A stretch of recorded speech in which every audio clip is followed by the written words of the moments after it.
so the way this will work is that Lyka and I will basically facilitate the conversation up here. But if at any point anybody out there has questions or comments, just raise your hand and we'll call on you to participate as well.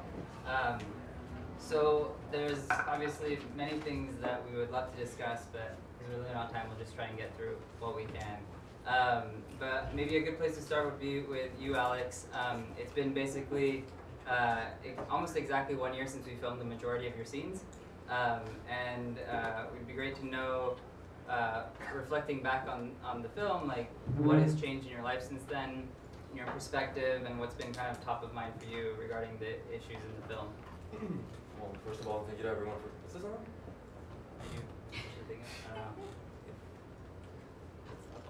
Yo. Thank you everyone for coming, first of all. I hope you enjoyed the film. What's changed? Yeah, I'm working as a freelance interpreter. I'm getting regular gigs, which I really like. Initially, it was really tough finding work. First in Boston, then here. What was the second part? What's been kind of on your mind? On my mind. Yeah, regarding so many things. It's funny watching that and reading the postscript, the second part, that he still hopes to move to Puerto Rico one day. I would love to, but I don't see that happening in the immediate future. It's just so bad. I hate to restate the obvious, but I was just there for my birthday 2 months ago, just talking to friends of mine that also have master's degrees, and they're making $8 an hour, maybe $9 an hour. One guy's making $10 an hour, and he's so happy about that. So that's terrible, obviously. I don't know I can't predict the future. I can't say where I'm going to be at 10, 20 years from now. But I know that at least for the foreseeable future, I'm going to be here. I love Brooklyn. I love New York. I've loved this city all my life since I was a kid. I really love what I do. Being an interpreter is amazing. And you heard me say in the documentary that I feel like myself when I'm speaking Spanish. And having a job that lets me speak Spanish every single day is amazing. So for the time being, I'm going to be right here on South 9th Street. Thanks. Lourdes, we'd love to also hear from you about your background and your path of how you came to work at UPROSE, and yeah, and whether you see any parallels between your experience and those reflected in the film. Okay, so first how I got to New York and UPROSE. I finished my bachelor's degree in 2013 and volunteered for a community-based organization. That's where I kind of explored my interests around community development and participatory planning. And then just, I wasn't, and this is a parallel, I wasn't finding opportunities to grow as a professional. So I explored the idea of coming to New York and pursuing a master's degree. So I applied for city and regional planning, ended up moving. While I was doing my thesis, Maria hit Puerto Rico, and I came across an op-ed by Elizabeth Jean-Pierre, who you saw in the documentary, and Naomi Klein, speaking about like a just recovery for Puerto Rico, the impacts of Maria, the whole issue around disaster capitalism, and I mean, it just spoke to my feelings, my beliefs, and my experience. So that's how I ended up, I then learned that they were looking for a candidate to fill a job position, so that's how I ended up working for UPROSE. A few of my teammates are here. Awesome, thank you, that's really helpful. So one of the things that continues to be on my mind, you know, as I watch back and think through the whole experience of working on the film is the difficulty of making that decision of staying or leaving. That's obviously one of the main themes in the film. And that sort of, that push and pull, that tension between, you know, people who stay, who choose to stay, and people who choose to leave, especially after Maria now. You know, you have someone in the film mentions the, you know, Maquito movement, that sort of idea that, you know, you should be fiercely loyal and stay and sacrifice in whatever way that you need to stay and make things better on the island.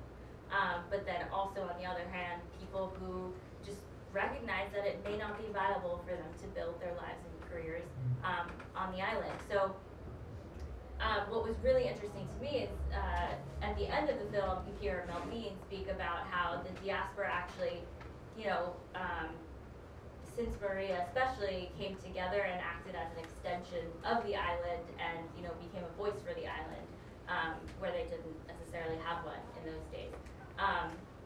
So I'm curious, you know, what you guys think, anybody in the audience, if you have any thoughts about that sort of changing dynamic between people who are on the island now and people who have chosen to move stateside or move outside of the island, and how that relationship is kind of evolving. I have thought about something you just said about the Yo no me quito movement, that I disagree. I don't think it's about being fiercely loyal to the island. I think it's about guilting those of us that left into, like, manipulating us into thinking that we're not loyal. And it's really about making us feel bad for looking out for ourselves, which is so contradictory because Puerto Rico as a U.S. colony and as a pretty right-wing place, it's very capitalist. Everyone wants, you even saw the couple, Benny, saying, we don't care what happens in Puerto Rico, I only care what happens with my own family. So it's a very individualistic culture in a way which is contradictory to our natural, like, you also saw in the documentary that we love being around each other, the music, the dancing. So there are these two contradicting factors where it's so capitalist, so individualistic, but also this culture that everyone wants to be together all the time. So those of us that left to develop our careers, the current government, the current right-wing government wants to make us feel bad about doing so, but also in a way they preach entrepreneurship and individualism and building your own fortune. So it's like we can't win. Like, if we stay, we're not going to develop professionally, and if we leave, we're seen as sellouts or not patriotic enough. So that whole Yo no me quito movement, I can't. That's all I'm going to say about that. I guess what I would share on my end is that the diaspora here in the U.S. in general kind of saw an opportunity to, I mean, during the whole passing of Maria and then in the aftermath, we weren't here. Our hearts were in Puerto Rico, our minds were in Puerto Rico. We were just not present, and we, through, for example, our Power PRYC campaign, we have a representative here,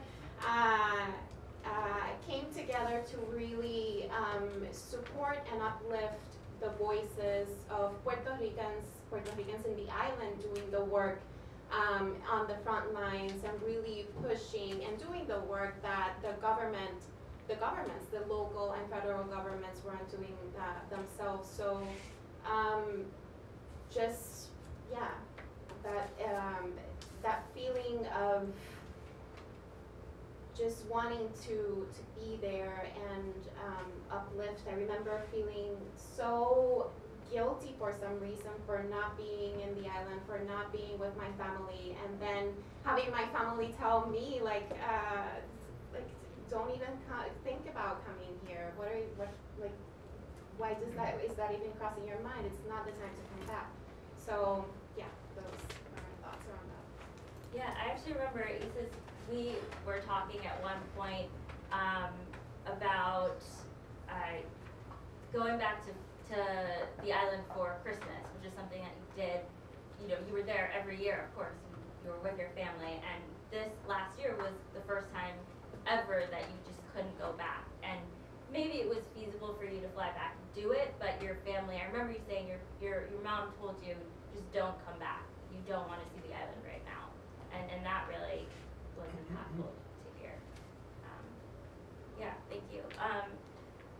Moving into another one of the main themes that I think came through, identity, and that sort of the complexity of the Puerto Rican identity, and especially for young people who, you know, are reflecting a lot on that right now. Identity was something that really drew us, that idea is something that really drew Geoff and I to make this film in the first place. That was one of the very first things that when we started talking to people about the issues and about their experiences, we realized there are a lot of commonalities, you know, that complexity, that kind of confusing confusing sense of identity is common across a lot of people in America today. You know, people who come from different backgrounds. So I definitely want to explore the topic of identity a little bit. First off, I'd love to see a show of hands, if you feel comfortable. How many people in this room feel like you have a nuanced or complex sense of identity when it comes to your ethnicity, your culture, or your nationality? Just show of hands. So it's a pretty common experience, I think, and that was something that we really wanted to explore, and it naturally did come up in all of our conversations because we really felt like showing that and talking about that could be a source of empathy for people. So I'd love to hear from you guys. Anybody really, raise your hand if you have a thought on this. But about like your sense of identity now, Alex, of course you talked about it in the film, but anything to expand on, you know, maybe in the past year, how your thoughts have evolved on that.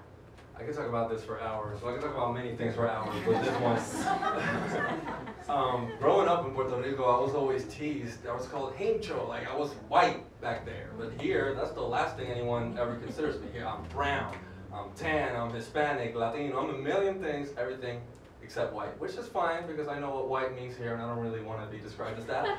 But no offense to all my white people in the audience, I love you.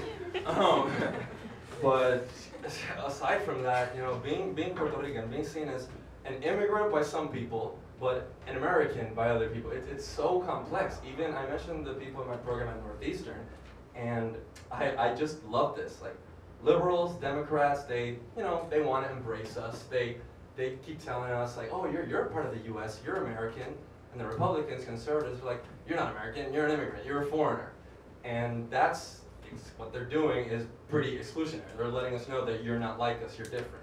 And liberals might be saying, oh, we're all one big happy American family, there's just different types of us.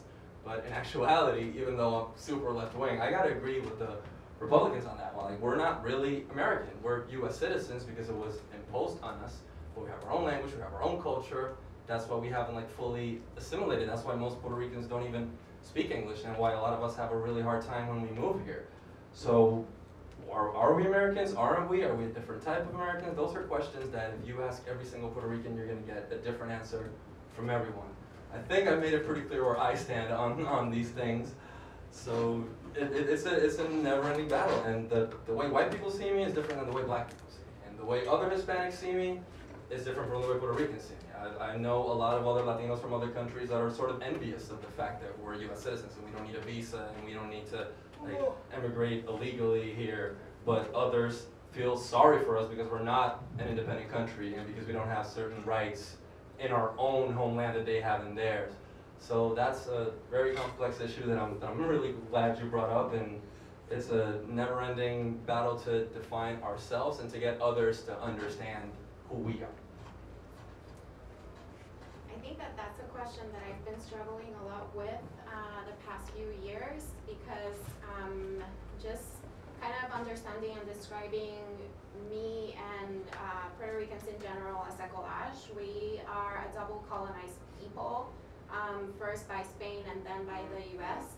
So we've been struggling with identity for decades and hundreds of years. Yeah. I'm Puerto Rican, soy puertorriqueña.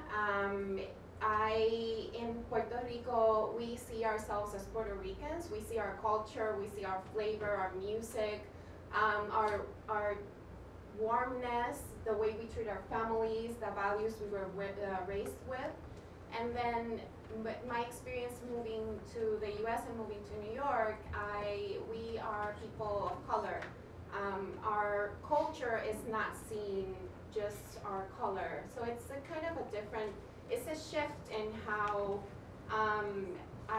and this is like speaking from myself, how I see myself and my identity, it's a shift in how I think about myself and how I construct my relationship with myself and with others here, and even with people back home and my family and friends. But yeah, it's like a very, and I have to like breathe deep because it's not, it's something that I've struggled with personally, and that I haven't shared with many people, and that I haven't even talked with with my friends, like how do them as fellow Puerto Ricans, like how do they run through their identity? And how, I don't know, yeah, I'll leave it there. Yeah, it was really interesting how Mara, the professor in the film, talks about coming here when she first came here for grad school and being lumped into this larger category of Latina and not being seen as she saw herself. So it is really interesting to think about how the difference between how we perceive ourselves and, you know, something we don't really necessarily think about normally in our day-to-day lives, and how other people view us and interact with us.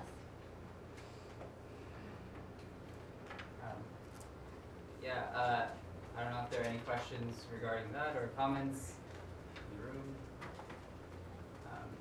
If not, I mean, I feel like we're bouncing through these kind of topics, but I guess that's how it has to go in this limited time. But we wanted to talk a little bit about the recovery from and rebuilding from Hurricane Maria, especially in the context of kind of the undeniability of climate change, in the context of the recent IPCC report.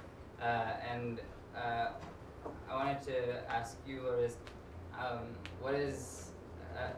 what is sustainable and just recovery look like? I mean, in the kind of from your perspective as working for UPROSE, which our Power PR NYC is really fighting for a just recovery that's sustainable and resilient against not only future storms but also future external influence that's really democratizing what society looks like there. So I'm curious to hear kind of what you think about these things. Sure. So a just recovery looks like self-determination. A just recovery is the ability of people who are experiencing the impacts of climate change, who experience disaster, to be able to build off of their experience, to build on their knowledge of how they want to rebuild, what resources do they need, and be able to plan for that and get the resources to be able to build those models and that reconstruction that they want to build. In Puerto Rico, the local government put together the Central Reconstruction and Recovery Office, which is part of the it's part of a larger organizational body, I want to say, that really doesn't have the capacity to put together a reconstruction and recovery plan for Puerto Rico. So what they have been doing is putting out RFPs and contracting people from the U.S. to come in and draft this plan for Puerto Rico to recover and to reconstruct. Without going to the communities, without going to the groups that are actually doing the work on the ground. So who are you reconstructing for? Who is the Puerto Rico of the future going to be for? Is it for Puerto Ricans living in the island, or is it for another population that we estimate is going to be coming in?